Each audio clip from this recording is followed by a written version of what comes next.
¿Alguna vez te has preguntado qué es lo que define un villano? ¿Qué lo hace ser el corazón dentro de una rivalidad? ¿Nacemos siendo villanos o nos hacemos villanos en el camino? Desde las traiciones más impactantes hasta las promos más despiadadas, los heels son el alma de las mejores historias en WWE. Y en este video exploraremos cómo leyendas como Vince McMahon, Triple H o Randy Orton perfeccionaron este arte para mantenernos al borde de nuestros asientos. Por eso hoy, en el Noah Club, el arte de ser villano. Entra a video.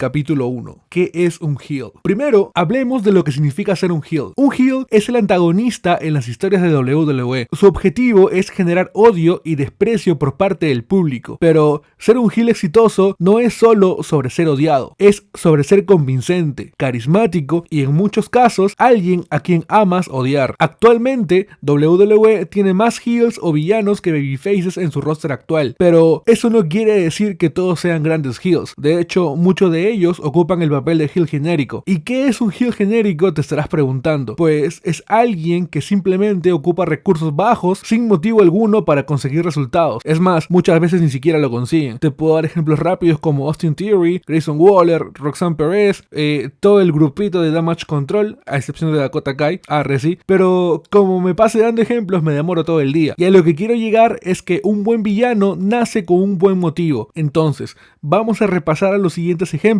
de superestrellas y personajes que son mucho más que un simple villano. Capítulo 2. Vince McMahon, el villano corporativo. Comencemos con uno de los heels más legendarios de la WWE, Vince McMahon. Yo me atrevo a decir que probablemente es el más grande heel o el más grande villano de todos los tiempos. Déjame tu opinión en los comentarios. Como presidente y CEO de la WWE, Vince no solo estaba detrás de escena, sino que también era una parte integral de las historias en el ring. La rivalidad entre Vince y Stone Cold es un ejemplo perfecto de cómo un heel puede elevar a un babyface. En este caso, Vince, como el despiadado jefe corporativo, hizo todo lo posible para hacer la vida de Austin un infierno. Desde hacerle trampas hasta despedirlo, Vince utilizó su poder para crear una narrativa convincente. Estamos hablando de que hubo un momento en el que Stone Cold era arrestado casi todos los lunes. Luego, Vince también era arrestado. Amigo, la rivalidad creció tanto que Vince terminó ganando un Royal Rumble. No solo eso, también terminó ganando el título de la WWF.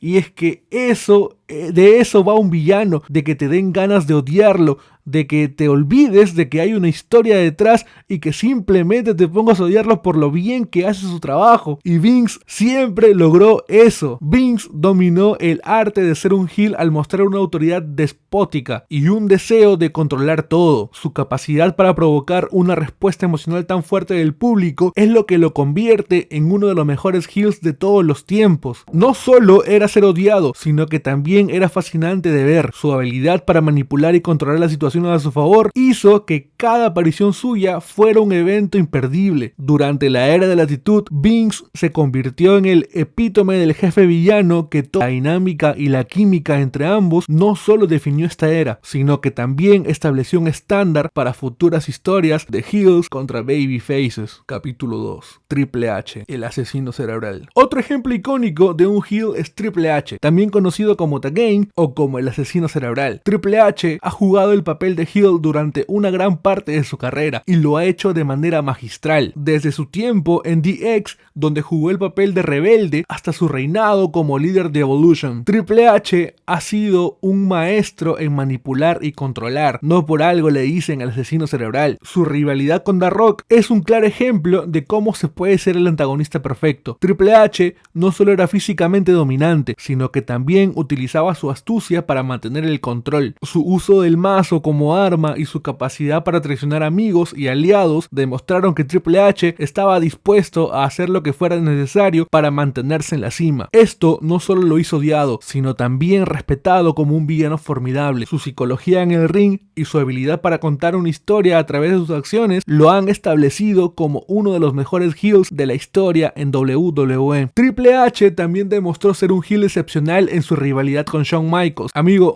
a mucha gente nos rompió el corazón Orton cuando Triple Traiciones rompió los lazos con su hermano Shawn. De hecho, tengo un video en el canal donde hablo más a fondo de esta rivalidad. Pásate por allá después de ver este video. Otra traición que marcó a Triple H fue la que le hizo a un joven Randy Orton. Y no, amigo, debe ser el ser más traicionero del mundo, Triple Traiciones. Más tarde, en su rol como líder de la autoridad, también fue alto garca. Estaba por dejar sin trabajo a todo el Team Cena. Hizo que Rollins traicione a sus amigos de The Shield para 2 años después traicionarlo y darle la espalda cuando Seth más lo necesitaba. Y vuelvo al tiempo porque unos años antes también había traicionado a Daniel Bryan. Es más, dale like al video si Triple H te traicionó con algún buqueo.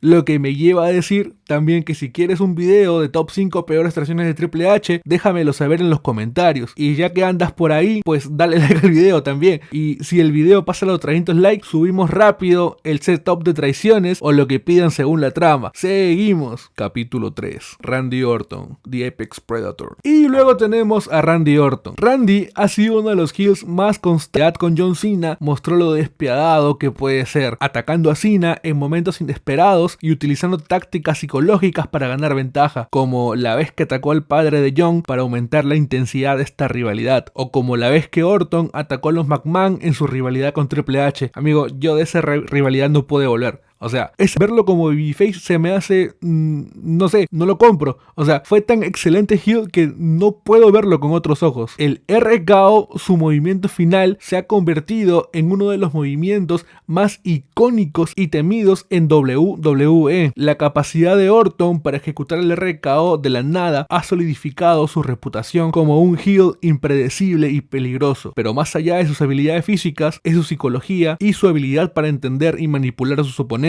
lo que lo hace verdaderamente formidable. Orton ha tenido rivalidades memorables con muchas de las mejores superestrellas de WWE, desde Undertaker o Mick Foley siendo el asesino de leyendas, hasta Triple H y John Cena siendo la víbora. En cada una de estas rivalidades ha demostrado su capacidad para ser un villano convincente y entretenido, manteniendo a los fans al borde de sus asientos. ¿Qué personaje le iba mejor a Orton? ¿El asesino de leyendas o The Apex Predator? ¿O simplemente lo prefieres como face? Déjame en los comentarios eso también. Entonces, ¿qué se necesita para hacer un heel presencia escénica? Los mejores heels son aquellos que pueden hacer que el público odie cada palabra que dicen, pero que no puedan dejar de escucharla. The Miz y CM Punk son ejemplos perfectos de heels carismáticos. Su habilidad para hablar en el micrófono y provocar reacciones emocionales intensas es lo que los hace tan efectivos en sus roles. Y sí, gente, el Miz no es alguien que destacaba en el ring, pero al momento de hacer una promo, amigo, te destruía el alma.